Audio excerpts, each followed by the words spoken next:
nervous in his first game against SKT and said he made some poor decisions. iBoy has been playing out of this world in this series, and really, EDG has had the second best early game of anyone at the World Championship. They've just been that bad at closing out the game. So whether or not that is nerves from a team perspective or not, we got to see if they can do it again, and we got to see if they can actually close. Well, here we are into Champion Select. Cloud9 banning LeBlanc, Sejuani, and Kog'Maw, taking them off the field. Kalista and Galio, the responses there for EDG, with one more to come. So we're starting to see the bans being mixed up more, and that is a force if I've ever seen one. If you want Lulu, you must take it now. Yeah, but there's not just the Lulu that is going to be up and available. It's not going to be tank scene. It's not just the supports that stand to attention. Rakan's there with the Lulu, so yeah, there are two good options. Mako loves himself some Rakan, but he also has good counters to it. However, that's an important lock-in. Well, there's a Xayah for C9, and now EDG are like, oh, we kind of want to take Lulu, but we need to break it up. They take Rakan Jarvan instead. The same combo that undid them yesterday. Yeah, but yes, exactly. And it has so much engaged potential, as we see, in being able to take a lead and just actually convert it to a victory. C9's still going to have a very potent duo on their side, but it's so surprising to me locking in the Xayah with Rakan still on the table. Not many teams have that priority. I agree. And again, Mako's a very good Rakan. The LPL getting Jarvan and Rakan is something that is always going to be terrifying. They love engaging. You've seen WE, you've now seen RNG, and now it's EDG's turn to try and play the exact same style of composition. And guess what? They're all pretty good at it. So Cloud9, they're not drafting to take things away from EDG, it feels like. They're picking the Xayah for themselves. Certainly sticking to the script as far as what we've seen so far at Worlds. Lulu being taken away, and Jensen says, all right, I've had enough of this. Give me Syndra. He finally wants a bit more pressure and a bit more early game priority. Yeah, the first rotation mid lane. Syndra's so often banned in phase 2, and also they want to make sure that Scout doesn't get this pick. I think this is a power play by Jensen, knowing both these teams have had such successful early laning phases with the mid lane, and Scout kind of understands what's happening here. He's picked Lucian 2 in 2 games. He's contemplating it. This is a hard matchup into Syndra, but he goes for it anyway. It's a hard matchup, but it is an achievable matchup for the Lucian to be able to outplay it in some way. He's a Hex Drinker builder as well, if he's ever wanting to be defensive, and I feel like that's the reason that Scout's gone towards this, but he's chosen it over something like Corki, and they've picked it early before they go into the next draft phase, and they didn't lock an AD carry. Well, I'm excited because it's a very exciting matchup in the mid lane, but we'll get there in the game as Ezreal banned by EDG, taking that away from Contracts, who has, I believe, been playing quite a lot of it since his advent into the jungle. Rumble, the response there from C9, trying to really pick apart the other ends of the comp from EDG. Exactly, and yes, this is going to be a sensor game, but it's not going to be the one we've seen a lot of where they're just doing this late game arms race of who can scale up the fastest. We have a lot of engage and a lot of action coming out of this mid lane. Not to mention with the Rakan and Jarvan, you know there's going to be engages that need to happen in the mid-game. And I really like the Rumble ban taking away magic damage from the composition of EDG. Now they're AD carry with Kog'Maw gone, they are starting to run out of magic damage dealing options, and there might actually just be a world where the Lucian ends up in the AD carry role to have magic damage if that's where the draft gets pushed towards. Well, Elise also going to take even more magic damage out, but that... Oh, okay, they think it's top lane Jarvan, that's why. All right, makes sense there. I mean, for me, in my head, Clearlove's played so much Jarvan in his very long career, but you're right, often seen top lane as well. iBoy, though, is going to grab Tristana. Didn't see any AD bans apart from Ezreal, I guess, technically in phase 2 here. So we'll have an option for a strong AD, but no need to pick it now. Looks like Cho'Gath will be the fix. The Elise ban could be a little bit questionable only because, as you say, it's most likely going to be that Jarvan in the jungle. But C9 was so tunneled on trying to prevent magic damage. They think, in what world does EDG actually fit magic damage into this composition? Because I think they'd be absolutely fine with that Lucian moving bot to iBoy. It would give C9 a better early laning phase. It would mean Scout doesn't have one of his best champions. So I think that's why they were so tunneled on it, but it does leave Cho'Gath up. Yeah, Cho'Gath's going to be a pretty big damage dealer. May not be all the damage that they need for EDG, but it's something that will mean a significant amount when you hit the team fighting stage. And for the rest of EDG's composition, for the AD carry role, pretty much anything they need, whether it's Varus for a bit of mix and utility, it's always something to think about. Well, Shen there for impact, going to take that tank versus the other tank. And looks like Contracts will default to Gragas. Had some of the more high tempo junglers taken off. with 2 respectful bans there in the other side, but no, gonna swap it up. That's a Graves from Contracts. Thought he was gonna go with the classic Gragas, but it's another high farm, high damage jungler for Contracts, which is what they've given him a lot of so far here at the World Championship and even in the regional playoffs for C9. So bold pick down the road there for C9. And a lot of considerations here for EDG. I think they're trying to say, how fast do we expect this game to be? Yeah. Can we afford to go late for just starter? They can't, they say. We're going to go lane dominance a bit more, at least for the Varus. Yeah, and this could be the on-hit Varus build as well, so just trying to mix up that damage output. You've got the Cho'Gath in the top lane, so a rounded out composition from EDG. Still perfectly fine. Big engaged duo, something that they need to try and get through any mid-game hurdles, even if they get through the early game ahead. It looks a lot better for EDG in this draft, but Cloud9, I mean, they've thrown a curveball here of the Graves to hard farm through the jungle clear.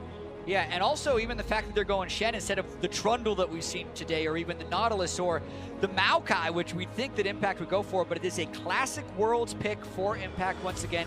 Maybe it's that just enabler for Contracts to go even more aggressive, having the Shen in his back pocket when he's trying to make these invades. And yeah, as you guys mentioned, this is less likely to be that super late game matchup, and these guys have to pick for some of the mid and early game choices. And we're probably expecting some more of this as the tournament goes on, just teams figuring out ways to speed up the game. Because if everyone's going late, at some point you meet in the middle, I feel like. So we'll be curious to see as the tournament develops how the game goes, but this one should be quite explosive for our last one of the day. Yeah, also can't wait for the mid lane. Both these guys have been so dominant in that phase. Yeah, definitely the place to watch. Scout is a bit of an enigma. Can he pop off is always going to be the question.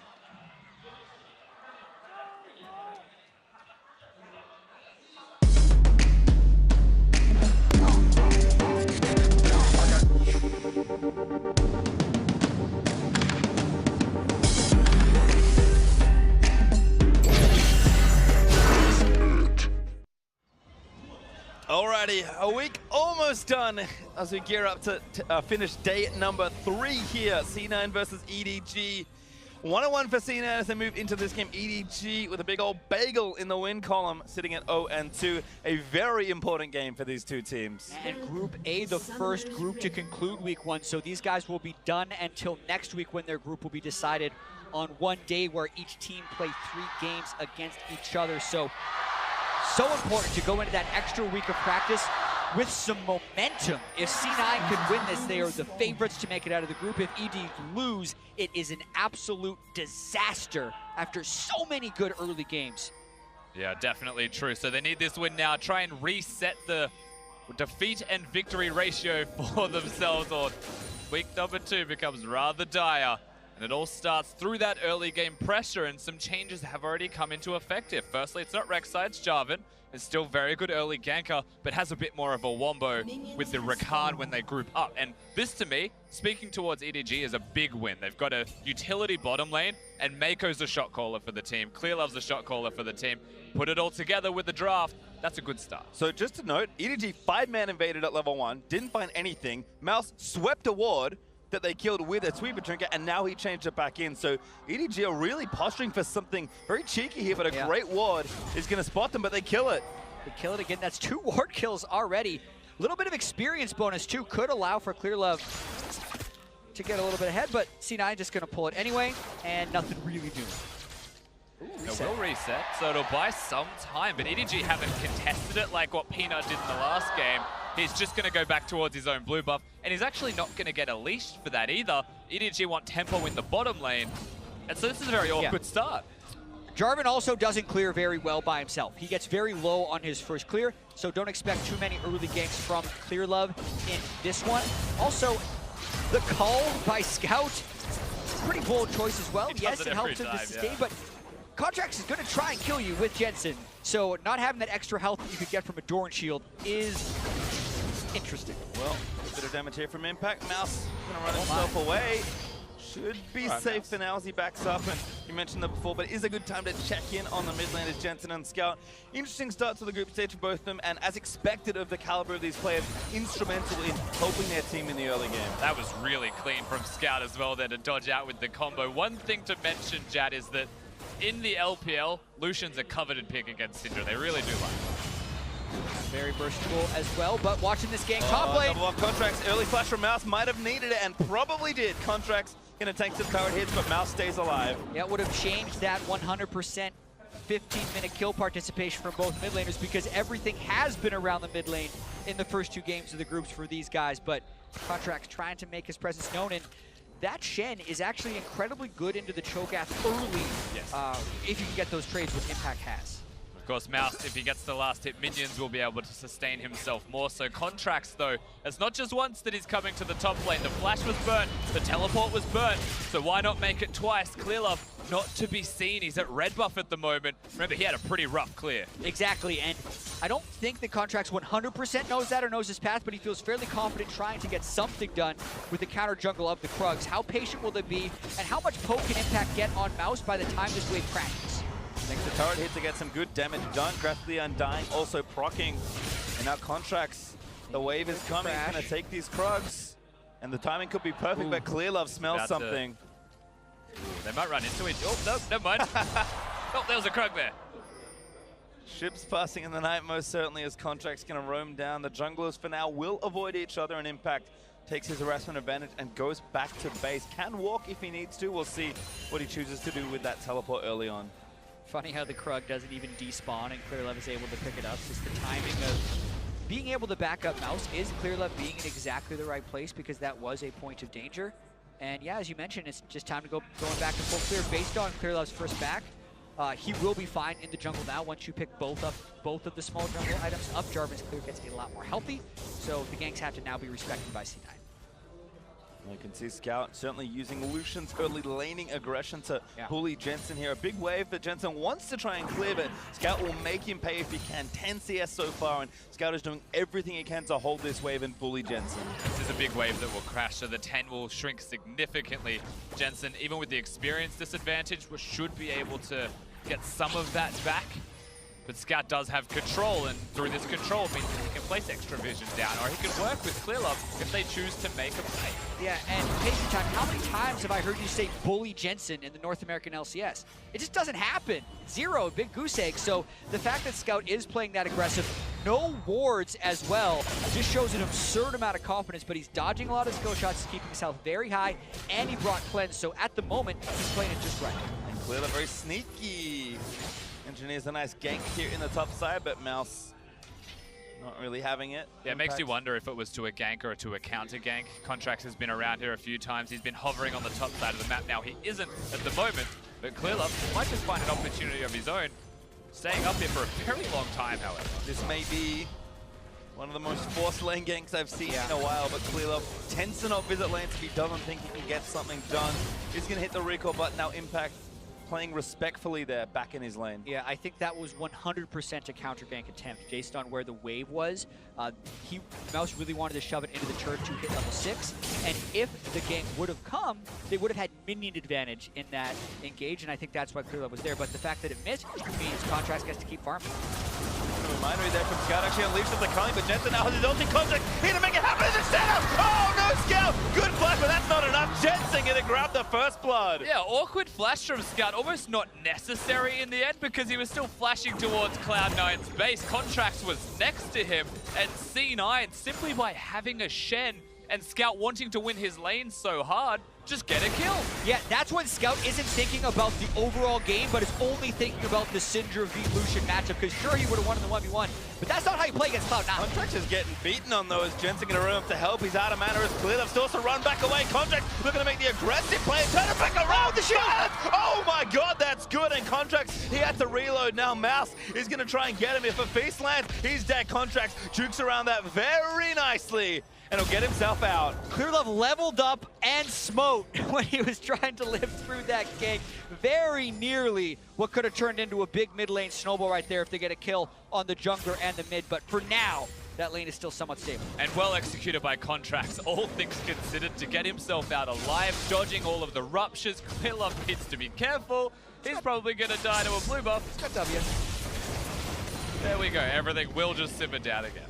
Well, Scout gets the blue buff. The Clearlove is probably going to remind him just how important that was. Mouse again trying to fight Impact. Rupture lands. Fast procs, and top laner's trade, but Impact has found a lot of traction early in this lane. It's about 25 CS ahead right now. Yeah, Mouse doing what most Cho'Gaths do, trying to use his Feast on cooldown after he hits level 6 to max stack as quickly as possible, but every time he does that, Impact feels free to taunt forward and go for more. But we're going to watch this one more time.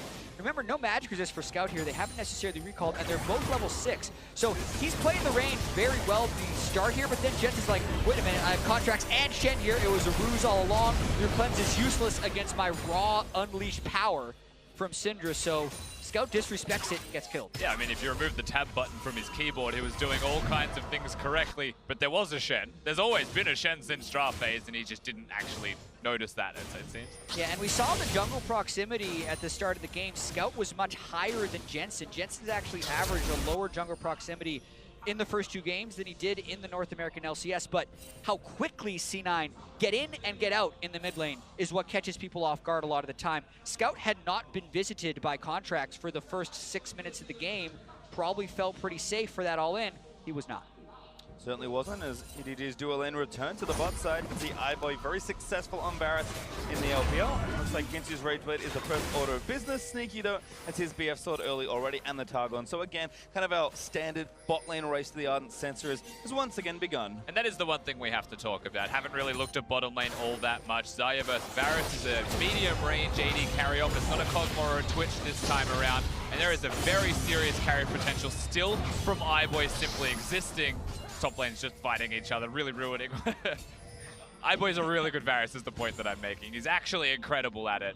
And it's one of the few champions, like, he plays Ashe and he relentlessly feeds. But for some reason, Varus, which has similarities, he's really good at. And this has a huge mid-game power spike if they get to the Ginsu's Rage Blade before Sneaky can get to the Essence Reaver and Zeal upgrade. And currently their laning phase has been quite strong. We obviously have visited down there because all of the ganks have been happening on the top or mid side of the map, but we have to watch out for those power spikes. Well, a bit more attention here. Mako is now level 6, so either lane pressure or even roam pressure can be very heavily applied with this Rakan.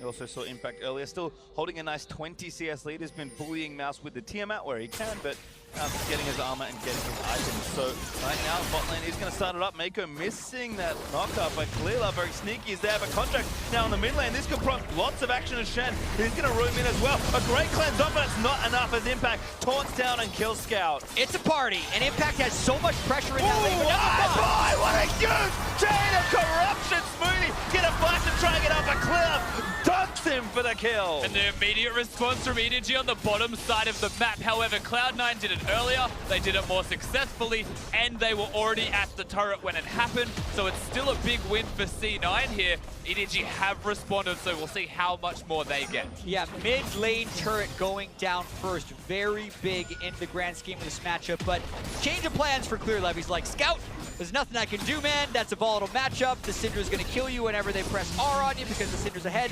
Gank bottom lane.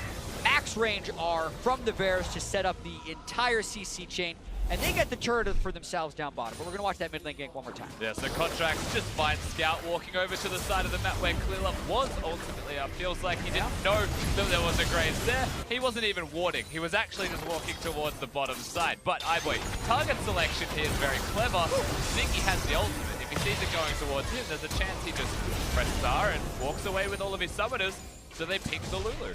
Yeah, really nice choice right there. I think we're going to see more and more teams go for the supports in these games because they are the ultimate enablers, and they're so squishy. These sensor builds with no Sightstone do die very quickly. And what better champions to do exactly that, right? The Varus and the Rakan, very good at killing Lulus. Well, nicely played there as teams even up in turret. C9 did get first turret gold. They have an advantage, still sitting at just over 1,000 gold here in this game. Looks like iBoy and Mako actually mid lane right now, but Sneaky going to join in. And we'll see how much pressure EDG can get here, moving their dual lane to the mid lane, at least for a little while. But Scout is also bot lane, so this could be a full-on swap for EDG, or just kind of where the farm lay. The C9 responding with an Ocean Drake. Yeah, and EDG trying to rebalance the map right now. The turrets have gone down in strange places. When C9 goes for this Drake, EDG's actually going to be making a play up top side. They got the initiation. Impact is already very low. Mouse does not have Feast just yet. They're going to try and chase it down. Mako going to look for it. Hops the quickness, wants it, but doesn't grab it with the W. No, so the Drake will be secured. iBoy's walking up, but the minions are also crashing. It looks like they will trade the turret. They'll get gold for an Ocean Drake. Yeah. Early Ocean Drake's good, but turret gold's nice. And tempo-wise, they're so far ahead technically in this play. Yeah, they're going to lose the blue buff in the Ocean Drake, but I don't know if C9 can actually get the wave to that turret in time. And EDG would probably be able to herald if they decide to give up the turret anyway. So a positive play probably for EDG here. Yeah, I'm inclined to agree. Past that, even getting the Herald means the mid lane outer turret's a realistic opportunity to trade what Cloud9 did earlier with their first gank towards that lane, so it could work out super well. It's about the continuation of the play, though. Did they go for another kill onto Impact, or do they actually take the Herald? Because if we're thinking about this, it's Ocean Drake for Herald, but then they're just trading turrets and they didn't get a kill. So then it's just a straight up value between the two. Cloud9 ends up catching up in tempo, I think, pretty easily, and the Herald's going to be a very slow take by himself. He is. We'll see just how long it takes him here. Started at about 1946 for everyone playing at home. Oh, Impact spotted him already. Yeah, Impact blast cones over blind there. Playing very well with limited knowledge in this game. That could have been 3 people. That absolutely could have been 3 people that just turned on him. He kept his taunt. He blast coned over. He would have been fine. Well, it does actually anger the Herald for a little while longer. It does reset. EDG, if they want it, can take it, but now C9 know what's up, so EDG back off and ultimately don't get an additional objective after all those plays. Yeah, and I'm a little bit concerned for EDG here because, yes, they do have the Rage Blade, but they need to have a fight where they can convert it, and Scout is also very far behind. They bank so much on Lucian also hitting the power spike, which he has in the first 2 games, but he played quite poorly in this early game. Like, yes, C9 did a great job to bait Shen ult and get the ganks in, but he was pushed up without control wards on his side, because normally the strategy is you control ward one side, cheat to that side, and play aggressive. They never had river control with their control wards, but still played that way and were punished accordingly. Yeah, Clearlove was playing towards the bottom side of the rift, and Scout does get punished. 0-2, I mean, he's got his Blade of the Ruin King item spike right now, so for what it's worth, EDG can convert all of these spikes into something meaningful. You're looking at the Rift Herald still as the primary objective, it feels like, because this mid lane and river area is all of the focus. Oh, fight going to start. Mako wants Genta, but the Shen ult is going to protect him. Shield is good. Clear now maybe in trouble. Cataclysm's over. Nowhere else to go, and Impact grabs a kill. Now Mouse, who did TP in, is looking for something, but that's just one for C9. Starting to look rougher and rougher for EDG right there. Clearlove didn't have his flash up, thought there was no way out, and they're not respecting Impact Shen. Yeah. This is the most effective Shen we have seen so far at Worlds groups, because so many other Shens just split push all day and then only ult defensively. They've used it twice offensively and now also defensively. Impact getting incredible use out of the Stand United. That was a level 11 Shen, so his ultimate's going to be significantly larger. You saw how much it was able to absorb, and suddenly EDG with item spikes, almost irrelevant, because their opponents are able to react to the play, and they best them at it. Contract's going to take his Rift Herald, does go down, and good tower to use it on in the top side. If he wants to go there, he will wander up there now as Scout was 1v2, just trying to get a bit more farm. Contracts maybe doesn't even feel like he has to use it now, checking that brush as he puts down a control ward. C9 going to be in the turret lead only briefly, very shortly, as C9 sneaky and smoothie are going to grab this one. Yeah, they're in the midst of a C9 snowball. When C9 wins, they tend to win kind of in the same way.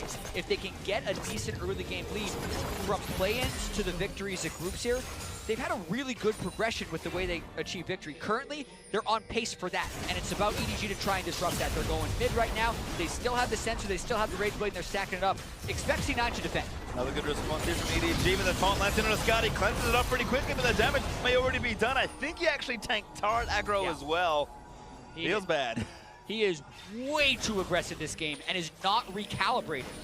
No, not at all. He's going to tank it. It wasn't a Syndra ultimate. I think could have killed him if there was a position to do so. We got to watch this mid lane fight once again. Notice how large the Shen's shield is when it comes in. That negates so much damage because iBoy, he cannot attack. He's meant to be the one attacking to do all of the damage for the team. But also, C9 was absolutely there for a counter gank. They just had more people for sure. And they did a long range engage with Rakan Jarvan, and they just had no reasonable way of following up. And I like the idea, right? Force against the team that's starting to get some control of Summoner's Rift over you. But when you're forcing that hard, it's never going to be successful unless you are just significantly better players. And I wouldn't say that is. Well, certainly that gold lead starting to accrue very rapidly. C9 actually up 4,000 gold here at the 18-minute mark. We've got a Drake spawning in 40 seconds. Cloud Drake will be up next. And Baron, of course, makes his first appearance in this game in just about 2 minutes. So EDG, it is good to see them making plays, but again, have to make sure that everything is rightfully in position. C9 have done a great job both on offense and defense, and again, looking to snowball that lead. Rift Herald still here for contracts. My puppet here for this mid-tier 2. Stun lands, clear low. Ulted out there, a scout defensively calling contracts off his jungler. Good defensive ultimate there by Scout, so to speak, but they've still pushed Clear Love back and burned his flash, so the chance of a contest here on the Cloud Drake are slim to nil. Certainly should be a free Cloud Drake for Cloud9. Clear Love, I don't know if they wanted to contest it either way. It looks like they're moving over towards it. It should actually just cost them the mid-turret. EDG could move and just slap that turret a few times. They're moving in. Yep. Here, C9 get out. Double dashes there from the top and jungler, and if you're going to move back down the mid, they could start a fight here if they want to. Yeah, Syndra ultimate down, so C9's going to be a little bit less ambitious in defending it, but it just matters how much they think they are ahead right here, and if they can stand and defend, they're kind of going for it. That goes in again onto the Shen of all people. EDG still here, but the wave clear is very good. Exactly, and that's why they couldn't push in the first place. They walked over to the Drake. They cleared a wave, Cloud9 then moved to the Drake. EDG are like, well, we can respond with clearing a wave, but that doesn't actually allow us to push. Same thing happens here as well. Graves Q, Syndra has all of the spells to clear waves. And EDG's response is to move over to Impact and to try and burst him down because he's the one flanking and engaging. Good ult, quickness, ulti there onto contracts by Shen. Sneaky moving forward. Cena want to turn this back around. Mako with a great dash back away. Mouse is here, contract now forced to flash out of the way. The Featherstop is going to really take his clear. Look for the Dark Armor. Does it to take out Sneaky and Impact. He's too far forward, forced to flash as Jensen lands a nice two-man summer. EDG in pursuit. Scout flashes in. Aggression so much from this man. And the Rift Herald now been summoned by contracts. That's a bit of an odd one in the middle of the fight. He puts a top lane, says, please deal with that. Don't keep chasing us. And now he's back in. Oh, onto Mouse perhaps there. The Ruse could have worked a stun in onto that. And the ulti from Jensen is enough onto Mouse. Yeah, not just could have, it definitely worked. Contracts is going off right now. The summoning of the Herald, yes, it's a bit quirky, but it's paying off. Yeah, and now they're going to pressure mid while that Herald charges in the top side. They have Mouse down, teleport advantage. They're a little bit low on mana, but Sneaky back on the field. They might look to pressure mid lane here. Well, EDG defending with a man down for 10 more seconds. Mouse also TP'd in, so going to take a while to wait there. Minions just busy. Yeah. Herald's having an existential crisis in the minion wave. He's forgotten his real purpose. He's off chops. Yeah, it doesn't clear minions that fast. Solo Rift Herald push, not really as hyped as we made it. It was hype, now he's just sad. Scout will collect his 25 gold and continue taking the rest of the minions in that wave. There was a weird 8-1 for some reason.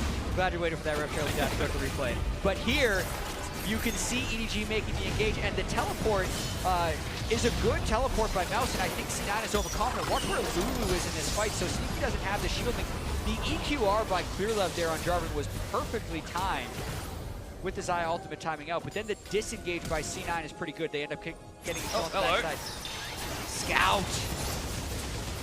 All right, well, he pops the calling. Sneaky, though, going to keep moving in Jensen's here as well. Contract, never mind, he's also there. And Jensen, I think he's just going to walk for the kill. Stun lands in, and Contracts, he's the lucky man today. That's not just the duo lane of C9 that are here, it's all of the cavalry. There's 4 of them to secure. The mid laner of EDG now around the Baron buff at 22 minutes. They've got a lot of damage to do it. If Impact's there to tank, though, they can at least pressure it. They have a TP advantage and a numbers advantage on the Rift, so they either get the turret or a very powerful play around the Baron pit that is really difficult for EDG to check.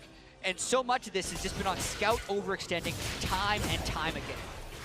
30 seconds till ulti up for Shen as well, so Impact can freely start pushing as that cooldown's almost back up. He's onto the tier 2 and dealing a big load of damage to it, and in fact, we'll take it after splitting the map. EDG slow to respond, and to be honest, there wasn't too much they could really respond with. And that will put them at a sizable gold advantage across the board.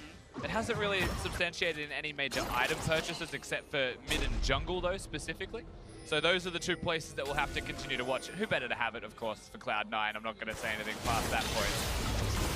Yeah. Also, the 4 pairs of Ninja Tabi against the largely physical and auto-attacking team of EDG has been very effective at muting a lot of their damage that EDG is trying to engage on them. The Shen Shield's just even more effective, as well as the Lulu Shields, when they're building those resistances on every squishy champion. EDG again, and to look for a playmaker and no flash, but has the ult ready. Contracts maybe gets the pick, Cataclysm lands with the shield again, and Zaya just turns back around for the damage of Mako. A big knock up there, finds 2 with the Feather Stomp. Who's going to protect the carry? Scout gets one as Mouse eats Contracts for the first kill of the team fight. They keep getting these picks, and EDG, I don't think they want anything past that. They'll just take the pick and back it up. That's still a win for them. The jungler is dead, so Baron's just a pipe dream for C9. They'll have to lick their wounds and go back to base. That's the second time it's happened now. Yep, Contracts as well has been front and center in a lot of these, even if this is the first time he's actually died, being very aggressive, pushing the tempo, and the engage for C9 isn't the most reliable thing. It's Jensen getting a stun or Impact finding a flank. So actually the type of fights they almost hope to happen is EDG running into them and C9 being able to turn it around. But if they're not grouped enough, when EDG does run into them, it doesn't work. Like, what is this, a double marksman flank between Contracts and Sneaky? They nearly burst down Clear Love, but the rest of their team is so far away. Look at Cinder and Lulu on the mini-map. Contracts is already dead. EDG's been fighting 4v3 for a while, and EDG just walked away after the kill. Yeah, big problem for EDG is always going to be follow-up, but if Cloud9 are going to walk to them separated, it's very easy to initiate in the first place. And that is one thing they will have a truckload of between a Jarvan and a Rakan. Second pick in a row now. We did mention already the importance of this game for both these teams, but we are going to have a look at EDG and kind of the roller coaster they've actually been on as they look to close out their first week of groups. These are their first 2 games, and these are some gold graphs, and that is a wild ride. Exactly. They're going to get the near 10,000 goal lead in these 2 games. When are they going to blow it was been the question. But in this game, they actually have never had control. This is a completely new experience for EDG in this particular group stage. Yes, they could come back from deficits in the LPL, but Worlds is also a whole nother story. C9, actually not the best team at closing victories, but do win fast when they win. And amusingly, that is a concern for both of these teams. How do they close out when they get those leads? C9 making some mistakes with the lead in this game. EDG is still very good at playing defensively when they don't have leads, and that might be the battle we see ensue here. Yeah, in North America, it was a bit of a problem for C9, specifically even in the playoffs. They had at one point a 10,000 goal lead and 3 inhibitors down to Team Dignitas. We're not able to win that and got knocked out of the playoffs. But in the Worlds play-in, as well as the Worlds group stage, when they're ahead, they've been lights out with closing. So the boot camp, the practice has cleaned things up as of late for C9. And the snowball's still here, 5,500 gold ahead and counting as C9 also pick up a second mascot Drake for themselves. Looks like we got one more coming as well, because it wouldn't be a C9 game without them. EDG, though, trying to again spot something here in the mid lane. Looks like Impact actually aggressively teleported to try and get the wave pushing, but he does have ulti. That means the set play starts to begin for Cloud9. The fact that he's teleported down there, has the Titanic Hydra, has a lot of AD, then no one's going to be killing him in that side lane, but he pressures, he draws Mouse. Ultimately, if they want to, they could force a teleport from Mouse then and try and play the teleport advantage game. But the problem with what Impact has done is that he's used one of his 2 teleports. And so if he ever teleports to a play, he's not going to have one himself. Shen usually has an advantage with that.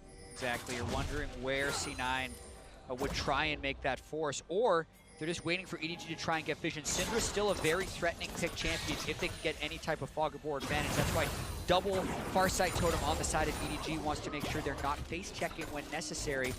And even just pulling the Cho'Gath away really helps the vision game, because Mouse is the guy who needs to be face checking. No one else is nearly as tanky, and if they get caught by a Syndra stun, they're probably dead. Which is very curious, because both tanks are going to be the top laners that are on the side lane. The one difference is that Shen's ultimate can make a tank out of someone, Lulu's shields and ultimate can make a tank out of someone, where Rakan's shields are much less significant in that respect, and is more there for the engage. So C9 have a slight edge, even in a no-tank battle.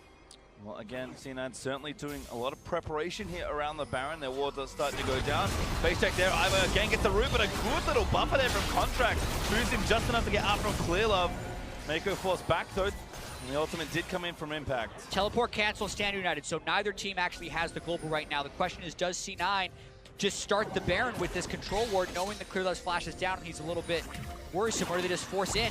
Another one of those Contracts face check initiations, so to speak, but doesn't net anything. Sometimes that'll do as Contracts laying into Mouse. There's a lot of damage right now actually to the Cho'Gath. He is laying into him. With all of the ultimates gone from the bottom lane of EDG as well, a fair amount of the engage is missing, and C9 still have that tempo, still have that advantage, and that is why Contracts is able to play so forward and so aggressive. They're making it work even though they're brute forcing it. Yeah, still this 5,000 gold lead, still just trying to get down these turrets, and EDG could think about an initiation here, but it would be risky. Well, turret down. Nice play from C9 to grab themselves an objective. Damage on the Mouse as well. He's actually not that tanky in the face of effectively 3 carry champions. A great stuff from Jensen. Leap in there with a massive taunt, and Jensen grabs the insta double kill. Clearlove does not live as Jensen. He's going to grab the triple Contract, taking a lot of heat, but he lives just barely by a shield from Smoothie. And Impact back to protect his team. Oh, amazing play. Impact with the engage. We say they don't have much of it, but clearly they have enough with Impact on Shen this game. He is playing out of his mind. Yeah, Taunt's unreliable, but not in this case when Impact's able to make that hit. C9 straight back over to the Baron, and there is no way EDG can get in here. They have no chance, and a big lead and time window for C9 to try and close out a game. Scout may get the mid lane shirt off of this one. He earned it after all the pushing he did. No, he doesn't get it! He's going to live to tell the tale as well. Looks like yes, but he doesn't even get the turret. Heartbreaking. Watch Impact right here on the Shen to get this.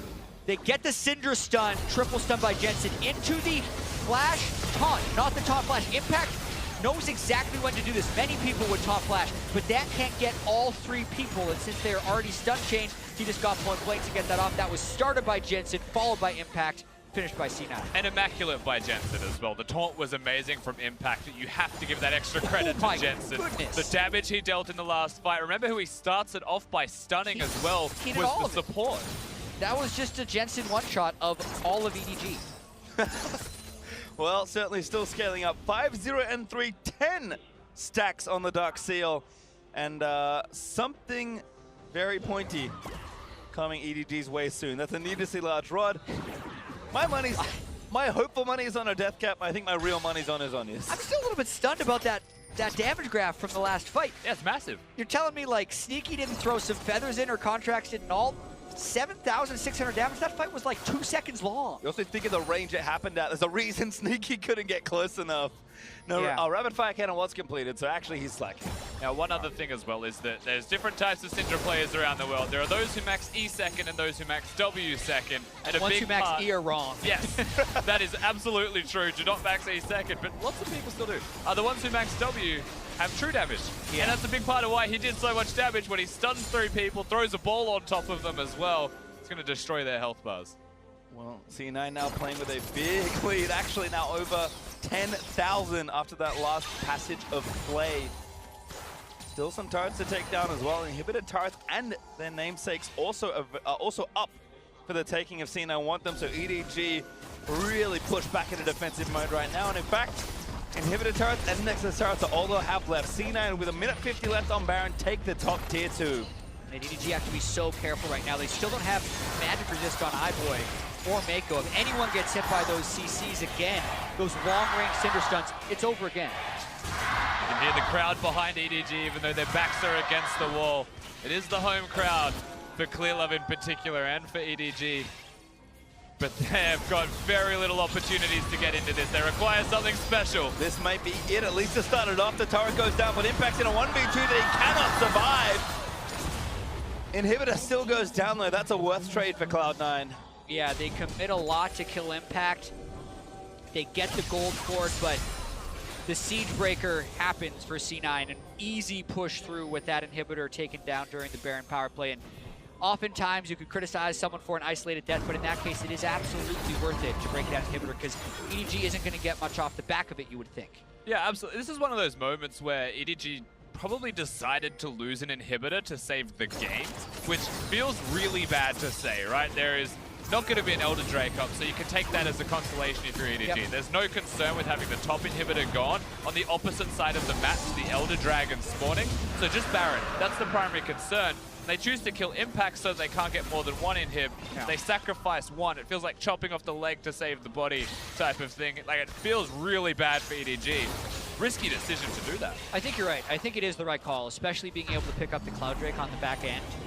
Just got to do their best to funnel that farm into useful places. Whenever someone takes down an inhibitor, as much of an advantage as it is, it puts them on a small timer because it means that's now one wave you're not farming. That wave always crashes into the enemy base, and that's always a wave they get to farm. Well, Gold Lead still manifested in a big way for C9. And today we're going to play Spot the Real Marksman Carry. Contracts has 4 damage items, including the jungle enchant on Warrior. That is a very scary Graves. Oh my goodness, it's the Ardent Sensor Graves. Smoothie shielding him, he's running forward, gets that attack speed and extra life on hit, and he is shredding people. I guess that was the reason Mouse looked a little squishier than usual up against Contracts. Better do it. C9 still playing kind of the game out academically, but they are known again for increasing their speed as the game nears a close, and that's what they have to see right now. EDG just need to hold on. They're feeling it right now as well, moving around, not clearing top wave, being invisible. They're looking for these opportunities. There aren't any because C9 aren't giving them to them, but that's what EDG wants. They got to fight here. Make a good straight in, get a good double knock of Ivo as well. Falls the ulti in, the roots are good, but everybody lives through it. Walker, there's too much. Shut that down, Feathers through. Sneaky, still gonna try and make the play. This Sire is big. That was such a clean engage by EDG, but they actually killed no one in the initial wave. It wasn't until the Rupture landed on Jet since they finished him. And C9's actually undeterred. They're going for more. Still have 2 marksmen, so not a big problem. The TP. EDG, a huge flank TP from Mouse, and C9 respect that Mouse needs to find something here, but he just can't. It's to push them away, but he's in trouble. Yep, Feathers through again. So much damage to these two. Damage shields, Impact. Barely going to miss that torn, but C9 undeterred. Scout back into the mix, and Sneaky does manage to kill Mouse. Sneaky, though, still living. Smoothie, no ult, but he has the shield. Sneaky again just going off in this team by the Contract. A step too far, perhaps, a Spirit Refuge. Scout really wants more, but they cannot close that fight.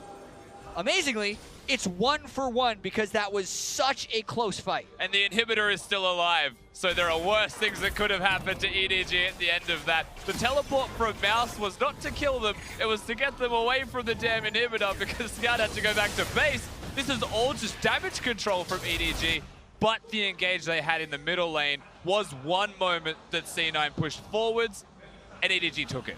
Yeah, EDG got womboed by SKT with a huge lead yesterday. They tried to do it themselves. They're going all in with this one. Flash gets 2 of the carries. I count Contracts as a carry, but the redemption, the shields, and no Orianna or Twitch to shed through like was yesterday makes it so it's played. But the Rupture lands, and they do get chances. And the biggest miss was that it didn't hit Smoothie. If it found the Lulu when he went forwards, they might have won the fight.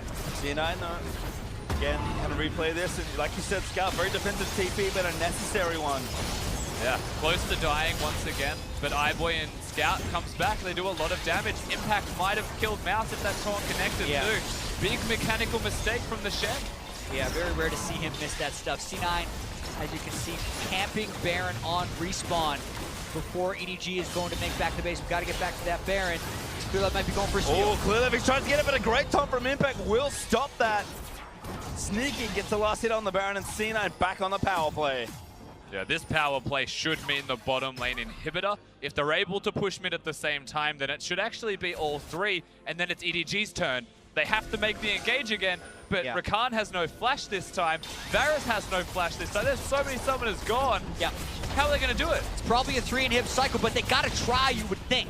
I mean, we look to their captain, Clearlove, the soul certainly of this team, especially in his hometown of Wuhan, but Mako must make the play without his flash. His ulti is up right now, but EDG are running out of time. Yeah, no flash on Clearlove either, just the initiation tool's not there, down 5 flashes.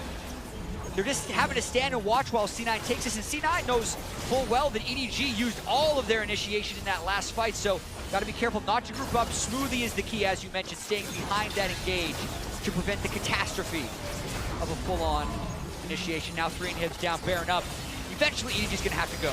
They will have to with 3 inhibitors gone, because the super minions now double up. They'll start to push in about 1 minute from now. It's going to overwhelm the EDG base. But in 1 minute from now, flashes are up and available. So when do they go in this window? All right, we got Mako's flash, but that is up there, guaranteed to go. But do they have enough time? Do they have to go earlier? 3 seconds, it's almost up. Mako, he must to make his moment now. Impact though, finds that taunt. That's so much damage on the scout. Mako needs to find the angle, but the carries they can't find it. Staying very far apart. Redemption is going to reset the situation. His mouth does eat a stun, but he will live. One Nexus turret though is down. Cloud9 might just win by the minions helping them finish the game right now. EDG have to go or C9 beat them.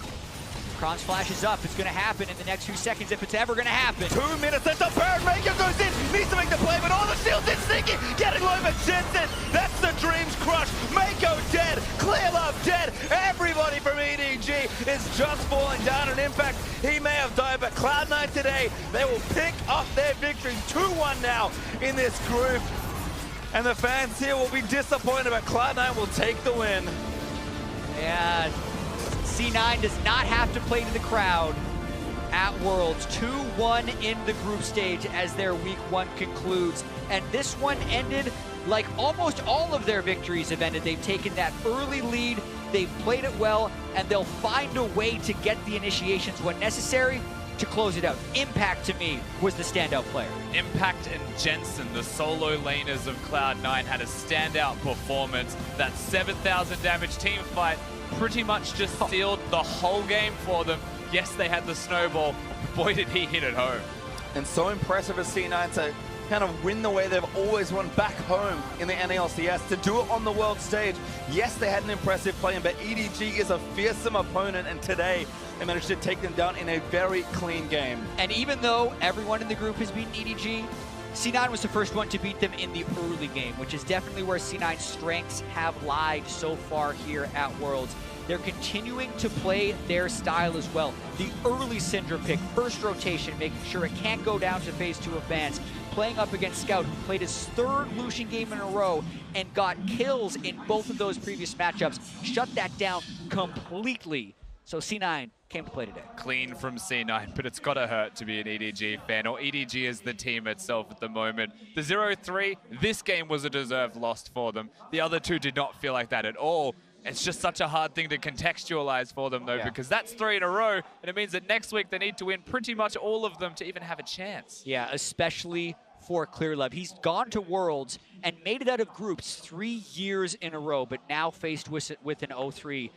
The stress and the pressure is just through the roof at this point for them. Yeah, and it's the hardest place to do it in as well. Unfortunately for him here in China, you have to think Clear Love, especially in front of his hometown crowd, wants to succeed. But unfortunately for EDG, it has not been the case. I mean, we look at Scout there in the mid lane. His Lucian is amazing, but his decision-making on any champion is not always that. And that's the thing, the vision wasn't so much there in this game. I still actually like the draft a lot from C9 as well, and didn't like it so much from EDG to not really set up that Lucian, very physical or auto-attack-based composition. All it took was Ninja Tabis, it felt like, and the game started to shift in one direction. Yeah, C9 won in a lot of different ways this game.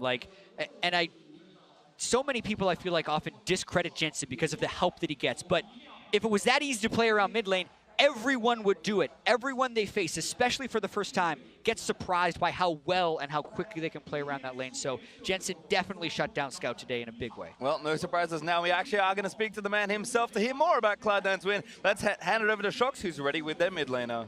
Well, thank you very much. And I am indeed here with the mid laner Jensen. And of course, you couldn't hear it, but the analyst desk was just talking, or rather, Jat was just talking about the fact that you very much shut down Scout in this specific game. How much did you feel that was the case indeed? And how much did you feel that contributed to your relatively easy win over EDG? Honestly, I would say it was a team effort, mainly because we were just playing 1v1 for the early game and nothing really happened. But then we saw an opening with the Shen ult, and then once Lucian as a champion falls behind, it's really hard for him to snowball, because Lucian as a champion kind of needs to snowball, in my opinion, to be like really relevant in a game. And I think we played really well around mid pressure. So I think, I don't know if it was disrespectful of him to pick Lucian into us, but I think it kind of played the way we wanted to play the game. maybe some moves he did was also disrespectful, but I don't want to take anything away from you guys. You guys capitalized. You guys played fantastically with the Graves jungle, and I was up in the room where a lot of the NA casters were sitting to watch the game, and they were kind of baffled. So, of course, it won, so you have that in your back pocket. Why are you going through these other picks, and why Graves specifically here?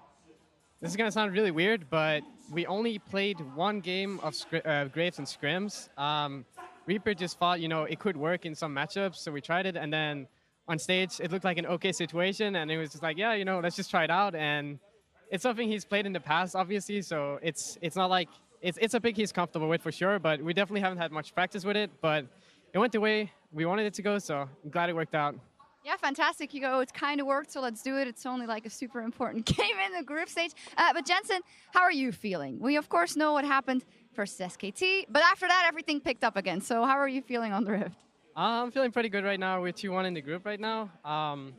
Hopefully, we can beat SKT next week, but I think this is kind of the expected position for us to be in, I'd say. It's definitely a hard group to be in, but I'm glad we were able to take down EDG and HQ, and then, hopefully next week we can do even better, but overall I'm pretty satisfied with the way we've been playing, and just the result has been pretty good as well. Have you been feeling good? I've seen you tweeting, of course, as always, even during the play-in stage, and then, well, the last year's tweet, we're not going to repeat that one again, and stuff like that, but are you feeling good? Yeah, I'm feeling pretty good. I haven't really had any tweets regarding the groups yet, I think, but yeah, I've just been kind of calm, but, might have to spice it up a bit next week here. I think so, too. Well, you spiced it up versus EDG. Fantastic game. Thank you very much, Jensen, and we'll be going back to you guys over at the desk. Thank you very much, Shocks. Heartbreak for EDG and LPL fans as they move to 0-3, but for NA fans and Cloud9, 2-1 on the week, sitting pretty. That's going to feel good, and they did it with a new look. We heard a little bit of the insight there on the Graves jungle pick, but it's definitely something that, again, is going to shake up the way that teams are approaching the picks and bans, these few pocket picks that teams are pulling out. It's not just the Graves, though. Impact showing us that the Dog Champs got a bite, and with the Ninja Tabi against an all physical damage composition, he just killed it, crushing in laning phase, utilizing the Stand United with the Graves, which is, I think, what the idea was. You have an aggressive jungler just always invading. It would have worked wonders had it gone with the Ezreal jungle, so I understand why EDG banned it. Yeah, huge credit not only to Impact on his individual performance, but also to Coach Reaper standing behind Cloud9. Now, Reaper used to be the coach of EDG, so he knows this team very well, and I feel like it's just a great pick against EDG themselves. They always like to go all in on the engagements, and Shen punished that over-eagerness, over-aggression every single time. Which is actually why I was a little bit surprised in the second ban phase that you guys can see. We had the Ezreal and the Rek'Sai coming in. Now, I understand obviously the point where you're a little bit afraid of this early game from contracts, but if you're drafting Lucian in the first phase, you know Rumble is going to get banned. And then you know you don't really have an AP top left, and you want to get rid of tanks, because they will just stack armor and become unkillable, basically. Things like Gragas could have been banned away. Obviously, the Shen and Maokai as well could have been banned. Like, I felt like the early jungle bans they came in with here with the Rek'Sai and Ezreal were kind of weird and didn't really fit actually what they were already drafting. It's a bit too hard right now to especially pigeonhole those bans to get rid of all the tanks right now. Especially Cloud9 even has Nautilus, right? They even have Nautilus in their I'd rather give them Nautilus than Shen. That's a good point, though, that of all the teams, C9 has an additional tank at their disposal in the top lane. So it's tough to work around in that ban phase. But you talk about the aggression from EDG and how Shen can play into that aggression. Let's go to the mid lane. Let's take a look at this first blood as Scout gets a little bit too aggressive going for a solo kill up against Jensen, but it'll be turned back around on him. Yeah, this is actually why I don't think Scout is a top 20 player here at Worlds, because at this point in the game he needs to consider, is Shen level 6? That's a yes. Does he know where the jungler is? Well, the jungler right now is out of vision, so he doesn't actually know if Contract is near him. Is his own jungler nearby to maybe help him? No. So basically right now you should never go aggressive, because Shen can ulti, enemy jungler can show up, and your own jungler will never be there to back you up.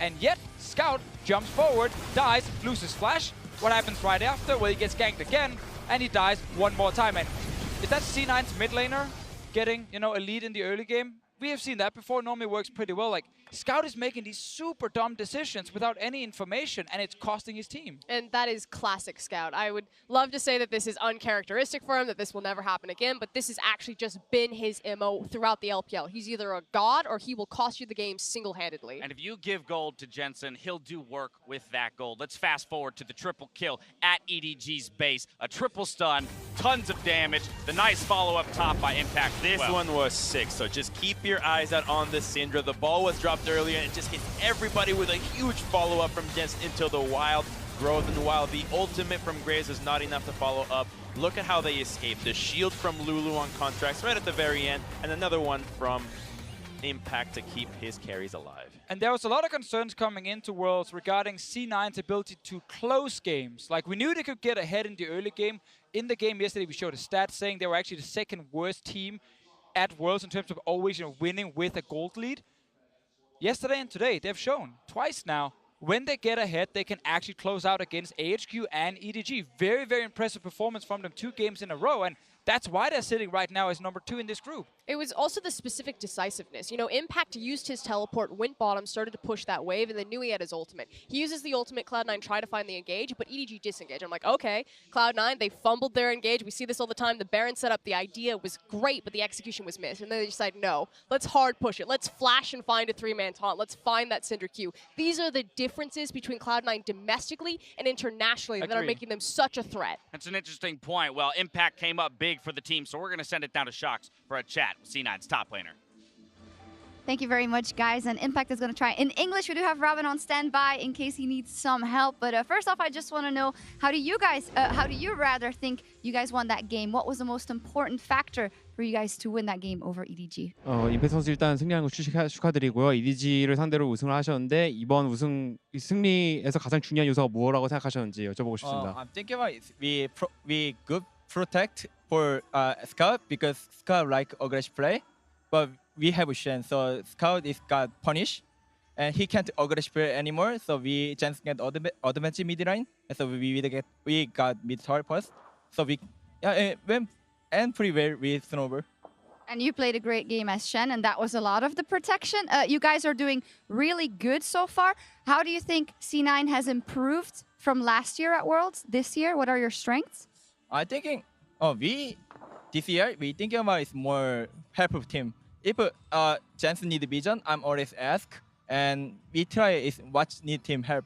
If I have a damage, my lane, not my lane pressure. I think about is Jensen help vision, or just and just help bottom, or I think we try change mind, and and we think about more team thing, and we if losing game, before is we mental is so weak, I think, but now we think about how can win. We have an advantage now.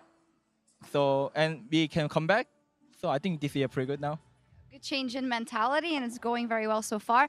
Obviously, that big game, that second game versus SKT is coming up. That's important for you. Jensen already said, well, we're going to win it. So what do you think, Impact? I think I'm going mid so many. And 1, 2, 3 game every game. So he got 자신감이 뭐죠? Confidence. And he got computer, I think. But yeah, and next week I go mid again. So Jensen came in. All right, well, we'll see about that. Thank you very much, Impact. And, well, C9, another victory on the books and a great interview with Impact. Back to you guys. Thank you very much, Shox. Great to hear from Impact. Great to see the confidence on the squad looking towards that second SKT game. Perhaps challenged for first place.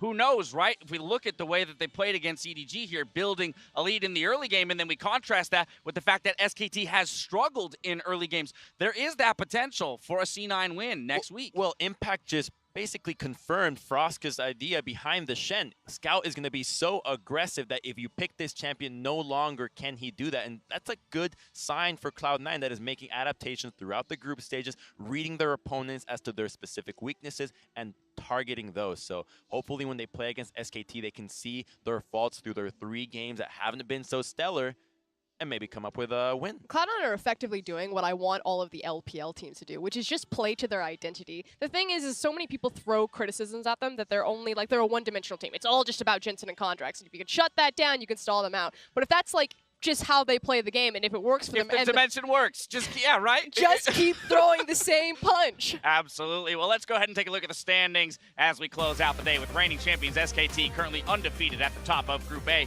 Over in Group C, RNG has secured a lead while Misfits Gaming picked up their first international win to pull ahead of Flash Wolves in Group D. Now, Group A is done with their first round robin, so I want to take a moment to discuss the results as they stand here. The big thing that actually jumps out to me is the fact that EDG is sitting at 0-3. Makes all of their matchups next week that much more important if they plan to get out of the groups. Yeah, this is almost the obituary for Katy Perry and EDG there, the hot and cold mid laner. So it's really rough. They have to win all of their games, and miracles need to happen for EDG to even escape group phase at this point. Yeah, it seems almost impossible, especially with them also having to play, of course, SKT again. And while they were close the last time around, SKT is the kind of team when they have a week to kind of figure out what went wrong, they tend to improve on that quite a lot. So instead, I'm just looking at Cloud9. Like, what a fantastic surprise with them being 2-1 at the moment.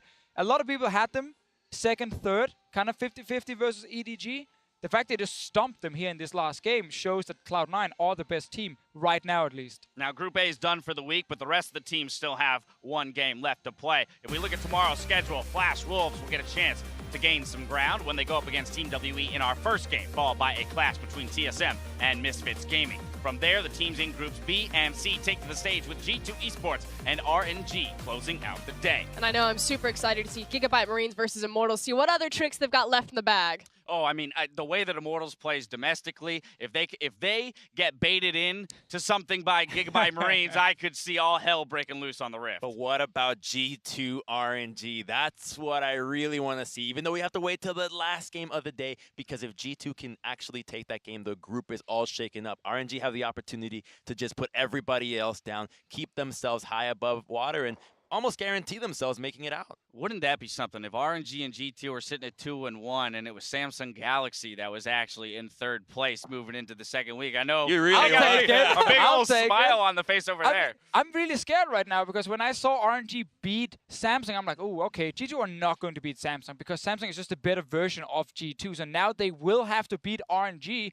in these games here to make it out of this group. And obviously, if you are a European fan, you're kind of hoping that this G2 can make it out as maybe the one team. But then doesn't that mean that RNG just beat the better version of G2 as well? Possibly. That's Right? why I'm kind of nervous. Yeah. You know, I'm not really very confident right now. On the topic of EU teams as well, though, we heard from Maxwell earlier today. He's giving himself a 50-50 shot against TSM, but I do think that with their win today, it does make that matchup tomorrow much more interesting. What are our initial thoughts on that matchup? I mean, TSM look crisp. They look clean. They look dominant at early, mid, and late game. They have great individual performers, not just in Doublelift and Bjergsen. We expect that, but also in Hanser. So that is, to me, that feels more like a 70-30, but I'll take Max Floor. All right, well, every NA and EU team won their games today, but something's got to give tomorrow with that matchup. Be sure to join Shox, DeFicio, and Papa Smithy for Worlds tonight in just a few minutes as they take a look back on today's action. Now, for myself, the casters, and the entire live broadcast crew, thank you for watching, and we'll see you tomorrow for more Worlds 2017. Good night.